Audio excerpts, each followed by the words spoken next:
Welcome everybody to our panel about academics at GAN Academy. We are thrilled to welcome our admitted students and families today. Emily, are you going to let people in? Yes. Great, thanks. I'm going to try to shout because my audio has been funny today. We are very, very happy to have some amazing faculty and students, current students that are here to join us. And so I'm really going to turn it over to them. In terms of our rules for our Zoom room today for the next 45 minutes or an hour, if you are not speaking, if you could mute your microphone, that is very helpful.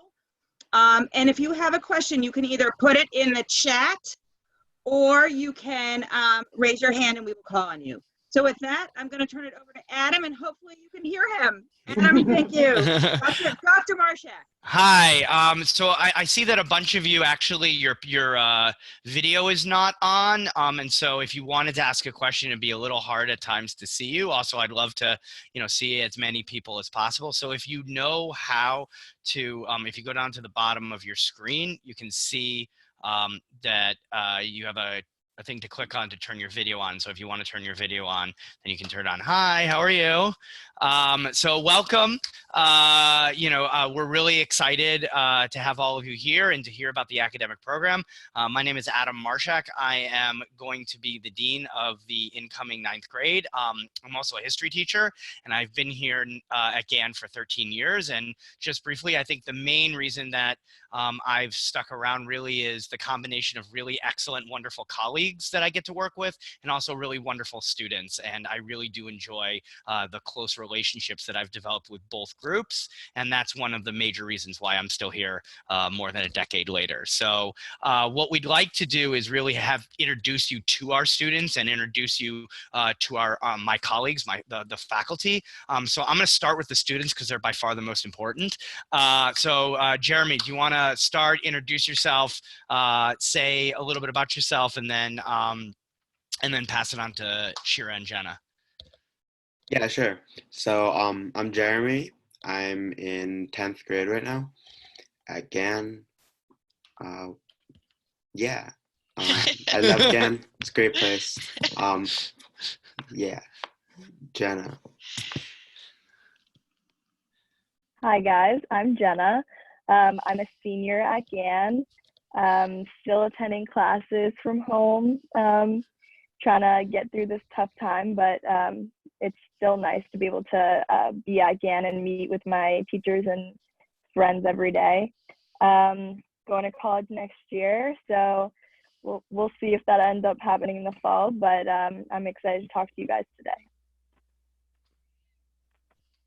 Shira. Hi guys, I'm Shira. I'm also a senior. A fun fact about me is that I live in New Hampshire, but I live in the Boston area during the week in order to come to GAN, which I really think is an incredible place. And I'm really excited for you guys to get to experience as much of GAN as is ahead of you.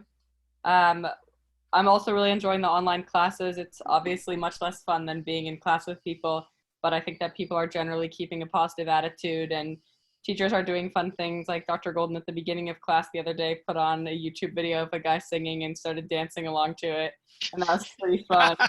So we've been keeping our spirits up and staying in this community even from afar. So we're looking forward to answering your questions today. Great. So now actually I'm going to start with, since you called him out, I'm going to start with Dr. Golden. He also has the distinct honor of being the longest serving faculty member at GAN. So John, do you want to introduce yourself? Thank you, Adam. So Jonathan Golden, it's my 21st year at GAN, and I teach in the history department, the 10th, 11th, and 12th grade classes, which are modern world history, APOS history, and a history of the Israeli-Palestinian conflict. Looking forward to meeting you and hearing your questions today. You want to pass it on to, we'll do a Brady Bunch type thing, right? Okay. Mr. Bo Farley, why don't you go next, please? Hi, I'm Sarah DeBelle Farley. I am the Assistant Director of Teaching and Learning and the Chair of the Science Department. I also teach a 12th grade elective called Biotechnology. Yeah, I think that's about it. This is my 10th year at GAN, so I've been here for a while and have stuck around like Dr. Marshak because I love the place. So we're happy to look forward to answering your questions.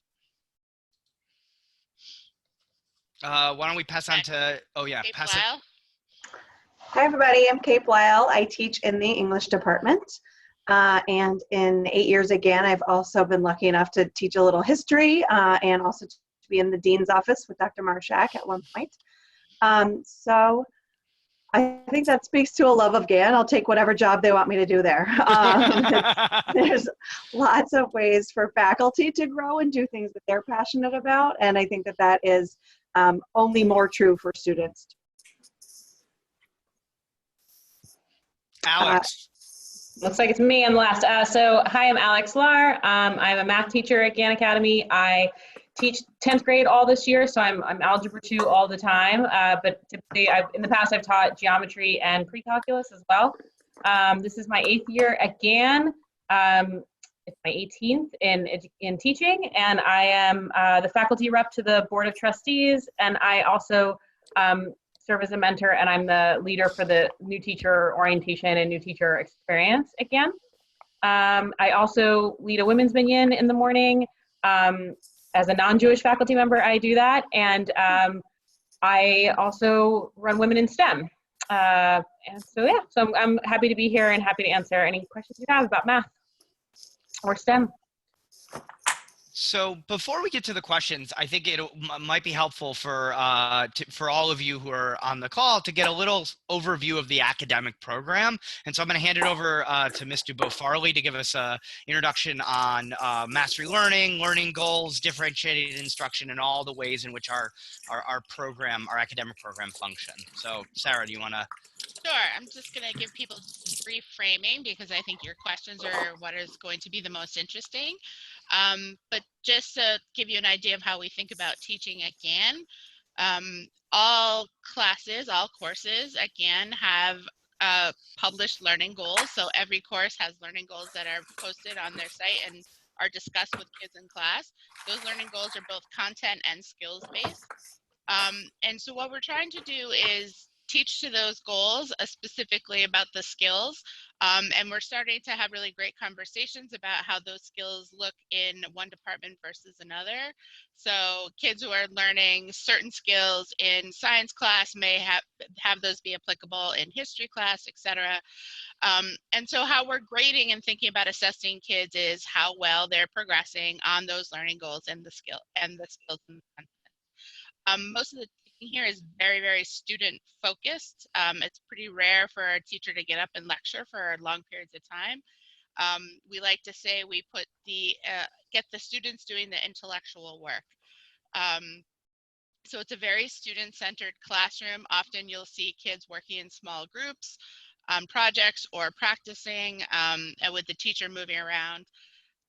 So yeah, I think that's a pretty good snapshot. So what we'd love to do is just field your questions, and there are two ways in which you can actually ask questions. One is to post a question to the chat, and Wendy and I will be looking through and fielding questions, and we can read them out. So if you just post them, you can post them to everyone so that everyone can see it. The other way is to raise your hand, whether it's through you actually physically raising your hand or whether you want to do it electronically through the Zoom conference. So those of you who have come a little later, I see that a bunch of you, your screen is off. If you do not know how to turn on the screen, if you go down to the bottom, there's a little way to say stop video or start video, and you can turn on your screen so then we can see you. I'll open the floor to anyone who has a question. So, yeah, so I'll take. Does anyone want to start us off? I got a private People will question have to about how to themselves as pick. well. Sorry, about how do you pick classes when you're first coming into GAN? It's a great question. How do you pick them? Yeah. So, I'll throw this out to the students. Like, how did you guys, when you first came in, Shira, you came in as a transfer, Jeremy and Jenna, you came in as 9th graders. How did you pick your classes? How did that work? Yeah, Jenna, go ahead. Start us off. So definitely my 9th grade year going in, I was kind of worried about what classes I was going to take. But there's some standard classes you take your first year, especially going in. As you progress through your years of high school, you definitely get more of a choice in different classes that you can take. So it's not too hard to choose your classes your first year. There's definitely some electives you can take, some choice. And I remember that I worked it out with my advisor, and I had OZOs, which are seniors who will help you lead your ninth grade orientation and everything. They will help you. There's lots of people to advise you on what's going on, so it's a very easy process. Yeah, Shira, go ahead. Yeah, I was going to piggyback off what Jenna said about advisories. In advisory, there are groups of, I think, 10 or 12 students that begin in ninth grade, and it's the same group of students all 4 years, and you have a teacher who's the advisor, and then the OZO's freshman year, as Jenna was saying. And that becomes kind of your core group, and when you're picking your schedule, you sit down and have a private meeting with your advisor who will help you, and kind of he or she will know your story, and you can kind of tell them what you're interested in, and then they'll help guide you about not picking too many classes or not picking too few classes, and just like developing that relationship with your advisor from the beginning of building your first schedule all the way through senior year becomes a really important part of your GAN experience. So I know that wasn't directly an answer to the question, but I thought it was important to mention.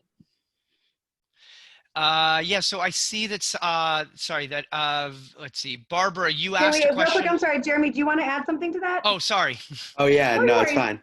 I just gonna Teamwork. comment on at the end of 8th grade, there was that step up day program that we had where all of the incoming ninth graders came to the school and like sort of like met with their classes, met with their advisories, I think, and sort of like, and I think also made our selected our classes for next year, and that was a good like experience, like get to know like your grade in advance. And so one thing just to add is that all of you, when you come, you will all be given an advisor or advisors. I'm also will act as the dean, and your advisors really are a great sounding board. And all of our faculty, work closely with their advisees to kind of help them choose the classes that will work best for their schedule, that will balance their interests, that will highlight things that they really like, and also that will keep things manageable, because sometimes we have students whose eyes are bigger than their than their time, and they want to take everything, and we as advisors will often say, well, like you might want to balance things. So Barbara, you had a question about leveled classes, and Sarah, as a department chair, I figure you're in a great position to answer that question. Sure. For ninth grade classes, most of them are not leveled in ninth grade. However, after ninth grade, in 10th on, math and science classes are leveled. Hebrew classes and world language classes are also leveled, but those are leveled starting in ninth grade, depending on what your background experience is. Yeah, Wendy. I just wanted to add that there are kids that come in at different ability points. So Sure. while we have that ninth grade curriculum, there are kids that have already taken that level of math or science, and so we adjust accordingly. And a bunch of you have asked questions about electives. So Kate, John, I know that you guys have taught electives and are teaching electives. Like, could you tell us a little bit more about the electives and what you're offering, but also what else are available in your departments?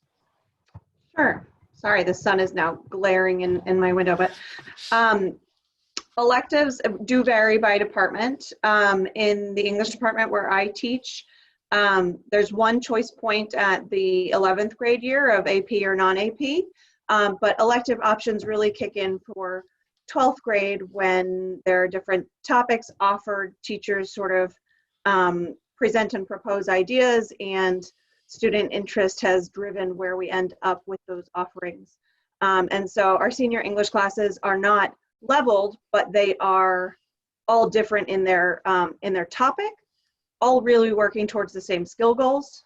And that's how we align ourselves.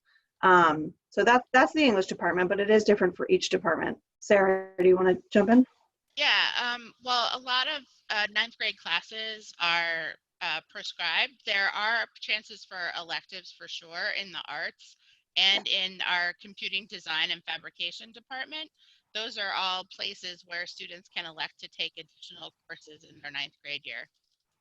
And actually, I was forgetting and leaving out, like creative writing lives in the English department, but is a totally optional elective add-on that some people take in addition to their 9th grade English class or their 10th grade English class. Or we also have a composition elective, which is additional writing instruction and support for folks who need that. And so many departments have these sort of half-time elective courses that students tend to take on top of their main course from that content area. Shira, you said you were interested in answering something about history electives. Sure. Yeah. I'm not really sure about history electives per se. I'm not sure that was the question, but I'm happy to talk about both. Like the 12th grade electives. Oh, yeah, for sure. Sorry. Yeah, I'm taking 2 history classes this year in lieu of a science class, which is something that you can do in senior year. You can kind of switch around the 4 main subjects. So I'm taking with Dr. Golden the history of the Israeli-Palestinian conflict, and with Mr. Cadden, who's not on this call, a class about the history of the Supreme Court. And Elon, I think you were asking about student-centered debates in particular, and I think that that's one of the greatest things about the history department, again, is that it never feels like a lecture class. I've also taken history with Dr. Marshak, and it never feels like a lecture. It always feels like the teacher posing questions, and then student, like, let's say Dr. Marshak asks a question, so I might answer it, and then my friend next to me may raise his hand and say, actually, I disagree with Shira because, and then it becomes like 5 or 6 back and forths between students. Mm-hmm. And then the teacher will be like, this was great, let's direct it in this way, and then we'll just keep having an open discussion. So that would be a regular history class. But then there are also plenty of times when we have intentional, like, we'll call them like seminar discussion classes, where there will be a question sent out a couple of days before class, and they'll say, like, okay, today's Monday, on Thursday, let's see, in Supreme Court, we'll have seminar discussions, for example, about like landmark Supreme Court cases and different aspects of their rulings. And so the point is people will come prepared for that discussion because we'll have a couple of days to prepare and then get a chance to just talk. And people don't raise their hands in the seminar discussions. People just talk to each other and listen to each other and make sure that they're not cutting each other off. And it has been some of the most fruitful learning, I think, in my GAN experience, because it's really just kids sharing their ideas, but they're always really informed and backed up by the class material, but also sometimes outside research. And you'll find that everybody around you is really engaged, especially in those 12th grade ones where you're choosing the topic based on what you want. But really across the board, I've found that class discussions, especially in history, have been some of the greatest learning I've done again. So that's a definite yes to you. Jenna, did you want to talk about the electives as well? Or about the PBL project? Well, I'm kind of doing a little opposite situation than Shira. I'm taking 2 science classes and no history class. And my experience in the sciences has been great. Again, I love science. And I think I've taken almost every class that you can. I took an anatomy elective class 2 years ago, or last year, and I really, really liked it. And that's kind of what got me into, okay, this is what I think I want to do. And this year I'm taking 2 lab-based classes, one which Ms. Dubois teaches, which is the biotechnology class, and I'm also taking organic chemistry. And it was a little tough after online learning because they're both lab-based. So it's a lot of learning how to use materials, learning how to use the pipettes, doing all the stuff that you see on TV with science, like pouring things into each other like mad scientists. We were doing all of that, but with actual research. And I love doing that. It's so great. And also for electives in general, I've taken a few over my time again. One that I'm taking this year that's my favorite is my philosophy class. And it's something that's very different than any of the classes I've taken before. And it meets twice a week. We've been reading, passages from written by all the great philosophers and discussing, and there's not much homework, but there's a lot of in-class discussion, like what Shira was talking about before, lots of back and forth. Teacher kind of guiding the discussion, but really the kids are the ones who are talking. There's almost no lecture. So yeah, that's what I have to say about electives. Emily, you were there was a question earlier from Vicky about changing about ad drop and changing from study hall to languages. Do you want to handle that one? Yeah, so every at the beginning of the year, and actually at the beginning of the semester break, there is an ad drop period where students have the chance to either move if the level isn't right, or if they want to pick something up, or if they're trying something. So that's always an option, and everything is really individualized. So, you know, advisors are very, very active in those types of decisions. Department chairs are really involved in those decisions, but there always is a chance within the first 2 weeks of the year or of each semester to, you know, add or drop a class. And, you know, that, yeah, so that's pretty much it, yeah. Yeah, Alex, go ahead. Thanks. I want to answer Joanna's question about how parents get feedback. So thanks for the question. It's we have feedback built into our lives again as teachers and as advisors. So every quarter, roughly speaking, so late October, mid-January, mid to late March, and June, there are reporting out periods. Our grades are cumulative for the year, but at those times that I just named, we give feedback in the form of comments and a general checklist that we fill out twice a year. But in January and in June, we give paragraph length comments that talk about how a student is doing, what's been some area of growth for them, what's an area of challenge or an area that's still developing for them. And we let parents and students know. We write the comment to the student, but the parents read them. We also have advisor comments at the end of the year that go out in the beginning of the following year, sort of as a reflection. So parents and students can read that together from the advisor. And we also very often teachers will reach out to parents, teachers and advisors will reach out to parents to say, hey, you know, this is what's been going on, or hey, your child has hit a bit of trouble, or a bit of like a challenge that they need help resolving. So teachers and advisors do that all the time. The advisor does it if it's sort of a big picture thing, and the teacher does it when it's, you know, very specific to their academic class. So I hope that answers. And if you want a follow-up question, you can unmute yourself or put it in the chat. Alex, I'm sorry if you mentioned this, but did you say we also have the online gradebook? Oh, I didn't say that. Go ahead, Kate. Yeah. So parents also have access to their child's grades online. I think our families use those in varying ways. Some parents check it frequently. Some parents prefer not to, but it is there. It's, you know, it's never going to be like perfectly up to date. That's just, you know, it's up to date when we have those marking periods that Alex was describing.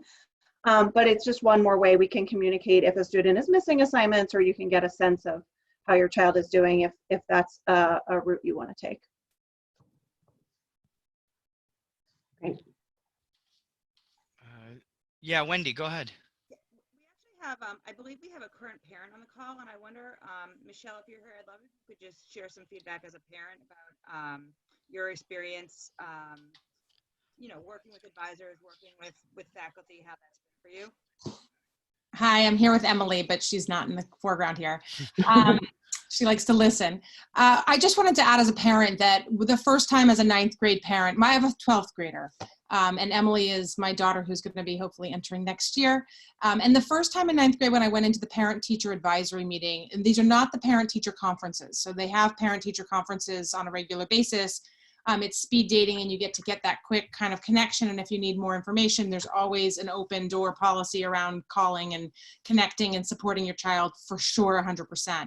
But what was really most impressive to me, because that's the traditional model, was the parent-student advisory conferences, which are really student-led. And I was prepared to be the parent and to talk to the advisor. And what it really was the student talking about their own learning and what was working well and what they think they needed to sort of strengthen up. So, you know, we definitely covered academics, but then it was, well, how's it going socially? How's it going with your extracurriculars? And all of it was Evan, my son, talking about what he wants to work on. And that's actually what helped guide him. And it was fascinating because it wasn't coming from the advisor or the parent. It was coming from Evan based on the questions being asked to say, well, maybe I will try robotics. I guess I always did like that. And then he kind of went in there. It was just a beautiful way of student-led discovery and growth. And for sure, one of the highlight touch points. And I think most parents would agree, because you see your child, as a student, I guess, you take your learning on for yourself. So that's my 2 cents.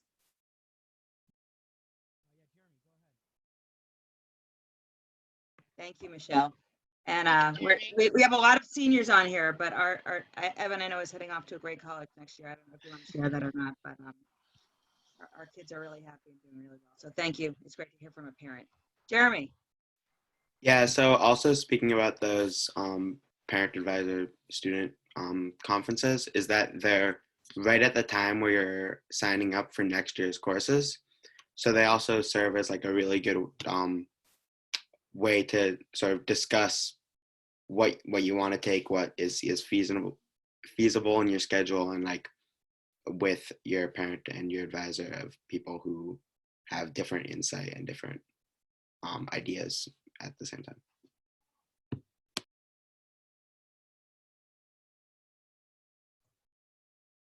Adam, are you Can't muted? hear you. Alex, I saw your hand go up earlier. I was just going to clarify Michelle's comment. Thank you, Michelle, for all that you said. And the parent-teacher conferences happen once a year in November, right after the first round of sort of comments and grades comes out. So that's always on Veterans Day, unless Veterans Day is a weekend or Monday, and then I think we have it sometime that week. And then those parent-student advisor conferences happen in early February, after mid-year grades have come out. Jenna, yeah, go ahead, Jenna. Sorry, I noticed that someone in the chat asked about AP credits transferring. So I really learned all of this as a senior and a junior about how AP credits work going into college. So basically, GAN offers a few AP classes, junior year and senior year. If you take the AP test and get a 4 or a 5 on the AP test, those credits will transfer to your school. And that's the way that AP credits work. But if you take an advanced class, it's not an AP class, so you won't get AP credit, but it'll still look like an advanced class on your transcript. And you'll learn all about that as your child, goes off to junior and senior year. Alex, yeah, go ahead. I just think to reread the question, I think the question was, if a student comes in, like if you're coming in as a 11th grader, if you're coming in as a rising 11th grader and you were going to take AP history at the school you're currently enrolled in and you were planning to come to GAN, there would be a conversation, of course, but if you were planning to take AP history at another school, likely you would take it at GAN. I would check with Dr. Golden here, or even Adam, because it's your department. But I think the idea is that, of course, we need to have conversations and make sure that the where you were supposed to be is the place that matches wherever GAN offers. But I think that was more the question. Jenna, you did a great job explaining like what happens after GAN, and this was like if you're coming into GAN, I think. So also just to follow up on the point about APs, we actually have we have transfer students who come in, and because of the experiences that they have, they're classes that aren't necessarily lining up with our scope and sequence. And I have a student right now who is a junior technically, but she is in a senior elective, and she's going to end up doing an independent project. So there's to echo what Alex was saying. A lot of what we do have scope and sequence, and we do have requirements, and we do have electives, but a lot of things are done in consultation and discussion with the families about leveling for languages, experiences that kids may have that don't quite align with our and so if you have specific questions, the best thing to do also is to reach out to the various departments that you're talking to and see what's works and what doesn't and what's relevant. Emily, did you also want to? Yeah, I just want to add a couple things in here. The first one being that, and Dr. Golden, you can correct me if I'm wrong, I have worked with transfer students who have taken entrance exams for AP American Literature and AP US History. So if that is something you're considering, that's always an option. And I also encourage anybody who's a transfer student on this panel to log in tomorrow. We're having a special transfer student panel discussion. So those are questions that we can definitely dive into in that panel. So if you are a transfer, join us tomorrow at 7. But John, does that sound accurate? It does. And just a quick word on the purpose behind the entrance exam is that all the students at GAN take it as well. And we want them to have a feel, what does one night's worth of homework look like? What's the level of the reading?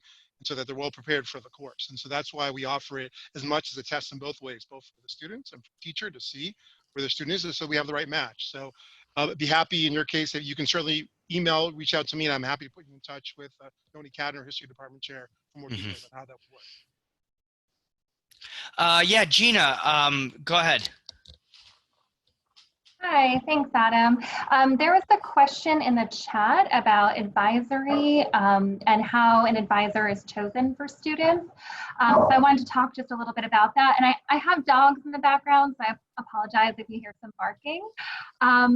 But advisory is overseen by our dean's team. We have a dean of students, Cindy Jacobs, who you'll get to meet tomorrow. She's actually moderating the transfer panel that Emily talked about earlier.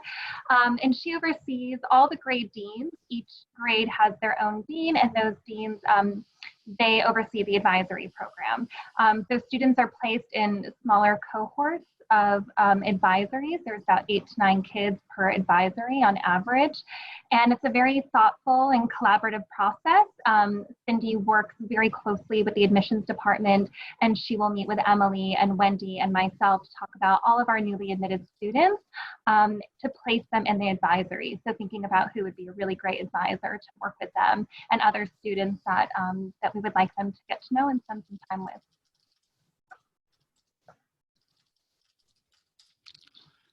So there was a question about independent projects from Sam prior to senior year. Does anyone, Sarah, do you want to talk about it as a department chair? And then I'd love for the seniors to talk, at least in theory, about Ma'avar a little bit. Okay, so any student at any time can do an independent project. It's just a matter of finding a faculty member who's willing to work with you and be your sponsor. Generally, we ask that independent projects be on something that we don't offer at GAN. So if it's a course that we do offer, we ask students to just take that course. There is always the opportunity to do an independent project. But I think what a lot of people find is that, especially in the higher level elective courses, most of the work is independent. You're doing research of your choice. You're doing projects of your choice. And so a lot of times that kind of ability to answer some of your own questions and pursue some of the things that you're interested in occurs in the classes themselves. But independent studies are always an option. And Shira, so Ma'avar, the word I referenced is the senior opportunity at the end of their senior year to do an independent bit of work. And so Jenna, Shira, if you want to just talk briefly about at least what you're thinking about right now and what Ma'avar, this senior end of year experience, at least, we're figuring it out in this virtual world, but like what in theory, you were anticipating it being like. Yeah, Shira, go ahead. Sure. Can I just piggyback on the independent projects, not during senior year really quick for a second? So I transferred, as somebody said before, in 10th grade, and in 9th grade I had read Macbeth, and that's part of the 10th grade curriculum. And I had Miss Blyle for English, and she and I were just chatting about an independent project of sorts that I did during that class, where during the 6 weeks that the other students were learning Macbeth, I met with Miss Blyle once a week and learned the play Othello instead, and had my own essay, and we had our own kind of thing going on there. And I think that that was kind of a rare circumstance. I understand that, but it demonstrates the flexibility that GAN teachers have about learning, and ways that students are always accommodated for and worked with in unique and I think personal ways. And so I really appreciated that. And I think it's representative of something bigger at GAN. So that's really cool. Mavar, the senior capstone project that Dr. Marshak is talking about, I had an internship at the State House where I was going to be doing research specifically around issues of criminal justice reform for Senator Eldridge of Sudbury, and I was going to be staffing the senator in different meetings. I was going to be on their staff, not one of their interns, and that was pretty cool. I was pretty excited. I'm kind of bummed that that's not going to work out in person this year, or at least during Mavar. I may do it over the summer, depending on the status of the State House. But I've just emailed the chief of staff this morning, and I asked if they're all working remotely, maybe I'll be able to work remotely. And so I think that there's a chance that I'll still be able to participate in the project in some meaningful way. Dr. Golden's nodding because he's my mentor and I'm telling him this for the first time now. So there's a chance that I'll be able to keep doing that. So I'm excited about that. And I would say, just to echo what people were saying about independent projects, and in history, there are students who, because of an interest, something that happened in the class, and I know this works in other departments as well, something happened in their 9th grade or their 10th grade class, they got really interested in a topic, and they, really connected with their teacher, and they ended up doing like weekly, schmoozes, weekly talks, weekly, chats about books or about topics. And so there's a lot of different opportunities, both formal and informal, to have independent work and do independent work and make connections with teachers, especially ones with whom you connect. And Kate, I see your hand up. I just wanted to jump in and say, if having extra passion for a subject or wanting to spend extra time on it doesn't sound like you or your child right now, the kinds of flexibility we're talking about, and I think differentiation we're talking about, happens in all directions too. That extra time teachers spend with students sometimes is for extra support, or with acknowledgement that, like, I don't know, Jenna, you were saying like you're like such a science person, but you come in my office a lot and I see you with your math teacher. And so that may not be the most fun way you spend your time, but it is a way you spend a lot of your time. And the kind of availability of faculty that was spoken about earlier, and the flexibility to sort of meet students where they are, I think happens in terms of following students' interests and passions, but also meeting them where they are when they're struggling too. Jenna, and then Alex, if you also want to address this. So to piggyback off that, I'm definitely in my math teacher's office a lot. Math is probably the subject that comes the least easy to me. And my teachers are always there. Anytime I email them, set up a meeting during any of my free blocks, during lunch, so easy, just go in, discuss a test or a homework or something that you don't understand. I've done it, I think, in every single class that I've ever taken. Just whether that be meeting with a teacher once or, every week, they're so accessible. And that's why I love GAN so much, because the relationships that I've built with my teachers have been incredible. And I feel like you don't get that one-on-one experience in a lot of schools. And also for Mavar, what Shir was talking about before, I was going to train to be an EMT. That's probably not going to happen anymore. But as you can see, like, everyone has different interests and passions. And I think, again, I've really been able to find my interest and passion and then explore it further. So. Jeremy, I was going to ask you. It's coming into the into the ninth grade from your feeder school. First, tell us where you came from, and then just talk a little bit briefly about what it was like coming in, in the first couple weeks, and how you interacted with, the various other kids in your class. Yeah, so I went to Raji through middle school, and so coming into ninth grade, I obviously knew a good number of kids in my grade, but not everyone, and there were the vast majority of kids I didn't know. But through things like advisory and classes, you very quickly meet new people and get to know them and make friends. And yeah, so those boundaries of where people went in middle school, obviously you still have those memories, and we still like talk about it and like remember anecdotes, but those lines don't really define friend groups and haven't since the very beginning of ninth grade. So. And I saw that there was an earlier question about books that people were reading in ninth grade.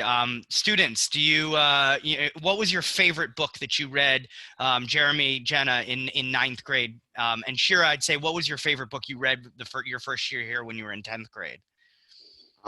So I think my favorite book that I read in ninth grade was this book called History of Love, which is a sort of non-linear story. I don't remember all the plot details, but about various figures and authors who like immigrate to America, one of them, and there's a lot of the way the narrative is told is really interesting, and some unreliable speakers and narrators, and it was just a really interesting book that was hard to like get my head around at first. But, yeah.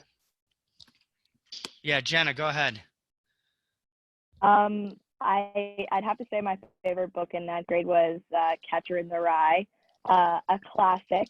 And I just remember, so I had Miss Strapp as my teacher, who has been one of my favorite English teachers.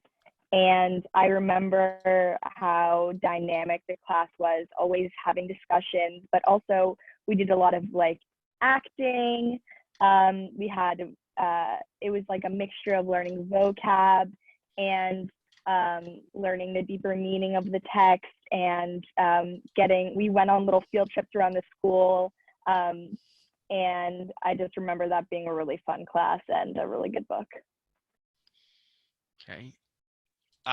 There is a question about purchasing the books, or whether there were books available in the school to use. Kate, how do specifically the English classes work in terms of the books? Typically, our students are buying their own books. That's our general expectation. We try to request that everybody get sort of the least expensive publication version that we can to make that as accessible as possible.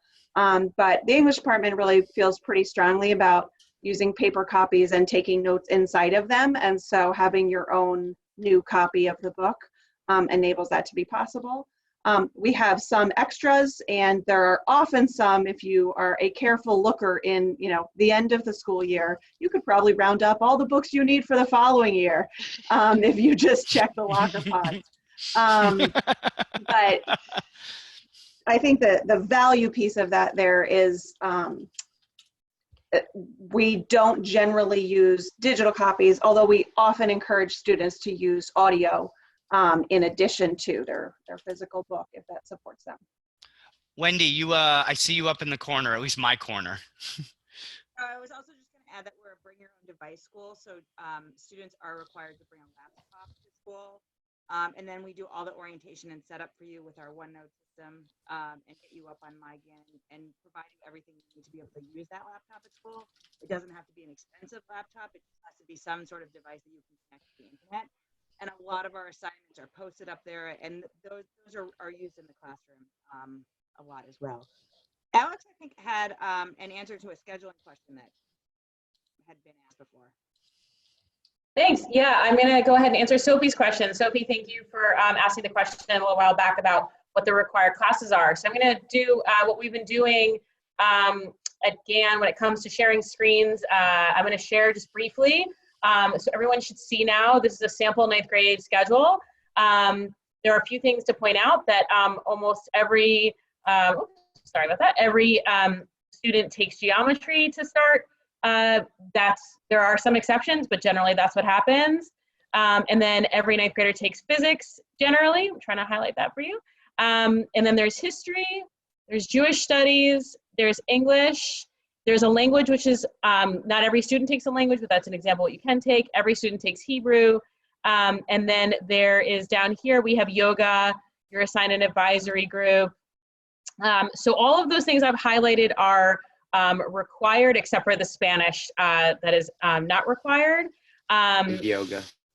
Right, yoga, you take some kind of art. Oh, where's the arts? Where are my arts? Oh, media arts. Sorry, there's the media arts. I forgot that. So you do take arts. There is a ninth grade arts requirement, correct? Every ninth grader is enrolled in an arts course. And then phys ed, sort of like your physical activity stuff, there are certain requirements around there each year. And so that's a sample schedule. I'll stop sharing. Just wanted you to have a visual. And then after ninth grade, as was described before, certain things are leveled. So from there you get into either, like you may work toward taking advanced math, advanced algebra 2 during your ninth grade year. You may work toward doing that in 10th grade. Same with science. You may work in physics toward wanting to take the advanced chemistry in 10th grade. And then after that, there are more advanced classes in 11th grade. And that's how it works basically. And like we said earlier, your language placements are all based on your experience.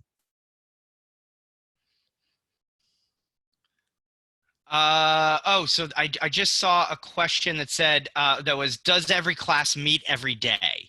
No. But I do think it's worth hearing the student perspective on the schedule. So if one of the students wants to, yeah, Jeremy, go ahead.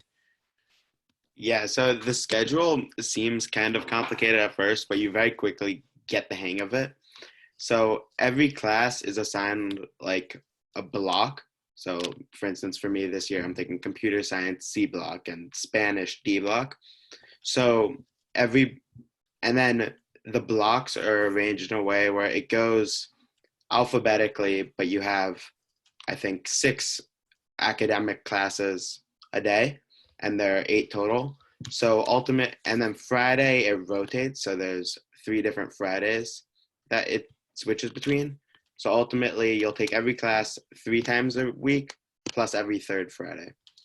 And yeah, that's the main gist of it. Yeah, go ahead, Shira. Yeah, I would say it does. I would agree. It does look confusing, and I would agree you do really get used to it. People come up with different ways of remembering. I personally memorize the letters, and then I know that they're in alphabetical order, so I always know where to go next. One of my best friends memorizes the walking route around the school, and so couldn't tell me what letter his class is, but knows exactly how to get there. So people kind of come up with different things that work for them. But one thing that's really helpful is the My GAN page, which is kind of the student portal to the GAN website, which has your homework and your schedule and teacher comments and your reports and all of this stuff. It has a schedule on it, which also syncs to your phone schedule. So if you don't know where a class is or which class you have next, you can always look at your phone, and it's really accessible on there. And I've been at GAN for 3 years, and I consistently go to the wrong floor for Dr. Golden's class. It happens once every 2 weeks, and it's just kind of funny, and nobody really gets so upset about it. So it really works out. Like, it's not something to stress about. Shira, don't feel too bad. Teachers do the same thing. Jenna, go ahead. So I'm one of those people who is really bad at knowing what I have next or memorizing my schedule. So like what Shira said, your MyGAN page syncs to your phone. And so I have my schedule for the day on my phone.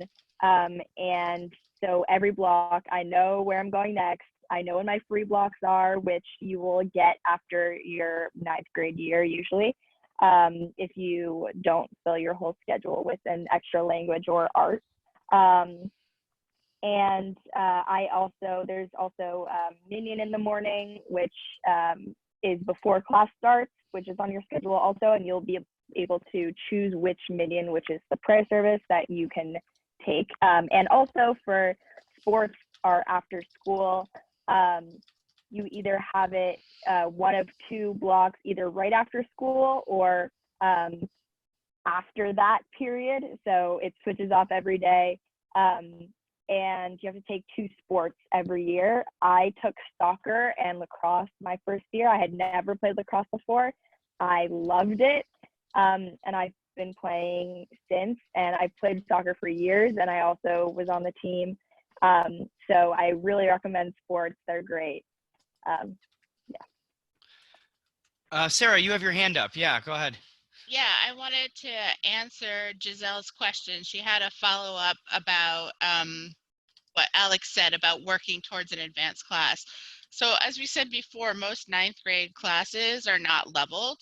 But what happens is in both I know at least in both geometry and in freshman physics, students throughout the year are offered additional work to do, additional homework problems, additional problems on tests that are considered advanced. They don't alter your grade, but in order to be considered for advanced class that following year, you're encouraged to pursue some of that extra work. So when you're moving from ninth grade to 10th grade, at least in the science department, we look at your overall grade, your lab grade, how you do on those advanced problems.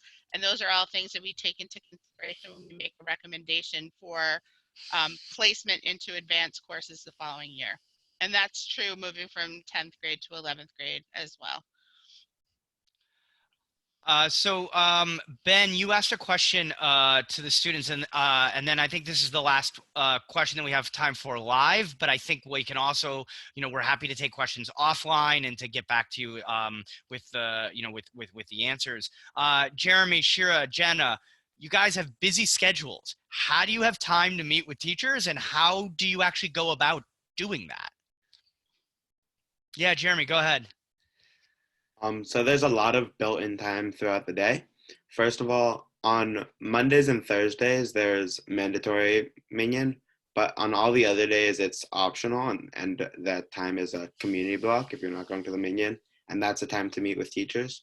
There's also lunch periods where you don't need to be in the cafeteria. You can disperse throughout the school, and that's also always a good time to meet with teachers. And then if you have a free block during the day, you can schedule meetings for those if it coordinates with your teacher's schedule. And then also during those sports blocks after school, if you're not taking a sport during that particular block or you have it free, you can meet with your teachers there. You can always just send them an email and they respond very promptly to with times that they can meet. And yeah, that's the main gist of it. Yeah, Jenna, go ahead. Also, I would say during my class blocks, if let's say I'm in one of my classes, I'm not really understanding the material, I'm feeling a little behind, or I was sick, anything that you really need, you can literally just go up to your teacher and say, what blocks are you free? Let's meet. So you can kind of coordinate it in any way. All the teachers, again, are so approachable. And they will always make time for you, which is great. So I've had a really good experience getting all the help I need in any class. Shira, you get the last word. Yeah, I think that what Jeremy was saying about emails is right. Teachers are generally very, very responsive on emails, and I think the more quickly you can develop the habit of being responsive yourself on email, the happier you and your teachers will be throughout your GAN career. So I think that's something that's really important. Also, though, teachers are always walking around in the halls. I've never really, there's obviously a professional relationship between the teachers and the students, but also, the teachers are walking around the halls just like you are, and I've always found that the teachers are incredibly accessible in the hallways during free time. And so, yes, you should email your teacher and set up a meeting, but if you run into them in the hall, you could also tentatively set up a meeting as long as you follow up with an email so that neither person forgets. But also, like, Dr. Marshak and I were just joking about this. The number of times I've just kind of walked into his office and started talking about things is like way too many, but not actually too many. It's just like really nice to be able to, like, if you see a teacher in their office, you could just knock on the door and go and talk with them about classwork or about college or about like anything that's on your mind. And so I think having meetings with teachers has never been a problem for me again. Well, I want to first of all thank all of you for coming and asking your questions and and taking the time to learn more about GAN. I also want to thank our student volunteers. Thank you so much for participating. I would encourage you, if those of you who are guests, if you have any questions for our students, you can pass them on to us, and we can send them to the students to respond. And I also lastly want to thank our faculty. Thank you for taking the time. And same thing, yeah, Gina, I like the clap too, definitely. If you have questions about science, obviously Sarah would be the person to talk to. Math, Alex, Kate is English, John is history. You can email me about history. Also, feel free to talk to Wendy, Emily, Gina. I think the last thing I would just want to say is we're really excited to have you guys come next year. We're looking forward to it. We're already planning for next year. I'm already in discussion as your dean. Although Shira and Jenna will be moving on to the next stage, you will see them in the hallway. I know it's very sad, Jenna. I agree, but you'll see them in the hallway come around Hanukkah time, and you'll see Jeremy in the hallway September 1. So we're really looking forward to seeing you. Please be in touch if you have any other questions, and I'm going to turn it over to Wendy to close us out. Echo your thanks, and we thank you as well, Dr. Marshak.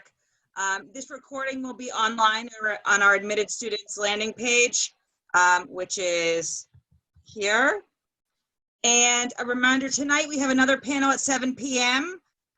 Experiential education again. We have 2 more tomorrow. Also on our landing page, there are classes, so you can see what's going on even now. So check it out, reach out to us with questions. Thank you so much. We hope to see you soon. Oh, wait, Wendy, I have one question. Sorry, before we all go, there's a question in the chat about how anybody that was in the Zoom today can contact the faculty that joined us. So if you guys feel comfortable putting your emails in the chat, it would be a great opportunity for folks to reach you later this afternoon that joined us today. And we'll post it on our landing page as well. Thank you. Thank you, everybody.